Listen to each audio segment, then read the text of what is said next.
IONQ stock analysis and price predictions for IONQ stock. Am I buying or am I not? Watch this quick and short 1 minute video till the end to find out.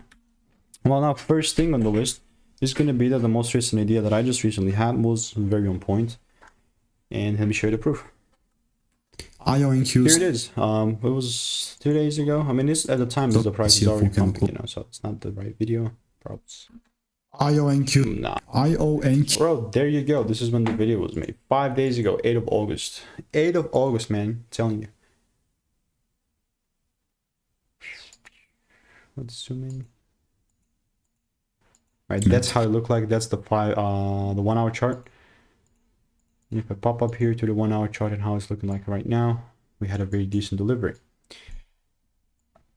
Since it has delivered and now we have a pull down, the one thing that's going to make me double down on this market is if I see a double break.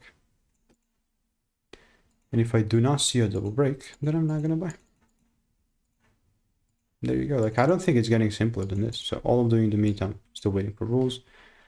But therefore, if you want to stay tuned and get free sauce, free emails and insights, click the first link in the description. See you in the next